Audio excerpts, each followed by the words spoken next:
Actually স্বপ্নই কিন্তু মানুষকে জাগ্রত করে তোলে।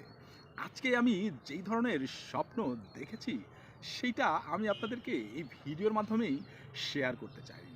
অসাধারণ মুহূর্তগুলো আমাকে প্রত্যেকটি মুহূর্তই এনজয় করেছি নিজের মনের ভিতরে এবং কনফিডেন্স লেভেলটাও সৃষ্টি করেছে এই স্বপ্নটি।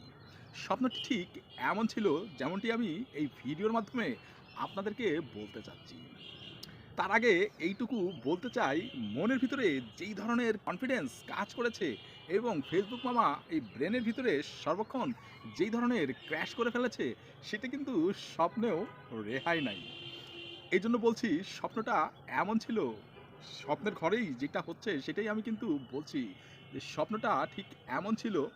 স্বপ্ন আমাকে বলছে তুমি ঘুম থেকে উঠো, কারণ এখন অনেক সময় হয়ে গেছে।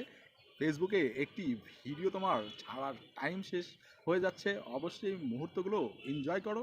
ফেসবুকে দ্রুত গতিতে তোমার একটি ভিডিও পোস্ট করো। আমি কিন্তু খুব বিফোর ঘুমে ছিলাম না, তবে স্বপ্ন কিন্তু আমি ঠিকই দেখে চলেছি।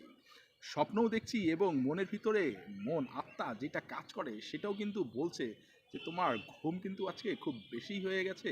যেহেতু ফেসবুকে একটি ভিডিও পোস্ট করবা, সেজন্য তোমাকে আগে উঠেই ফেসবুকে ভিডিওটি পোস্ট করো, দেন তুমি আবার যদি মনে করো ঘুমাতে হবে, তাহলে তুমি ঘুমাতে পারো।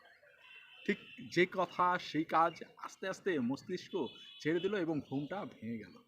যখনই আমি এই ধরনের কথা ভাবছি, মনের ভিতরে অনেক ধরনের আবেগ, অনুভূতি এবং কনফিডেন্স লেভেলটা হাই হয়ে চলছে।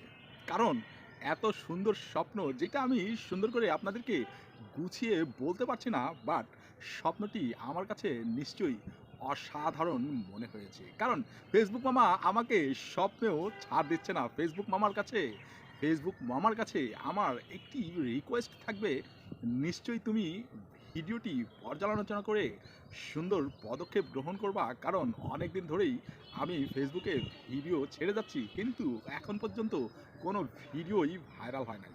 তবে আমি আশাহত নয়, নিশ্চয়ই আশা আমি বজায় রেখেছি। নিশ্চয়ই মনের ভিতরে শান্তি আসবে, ভিডিও ভাইরাল হবে, এটা আমার প্রত্যাশা।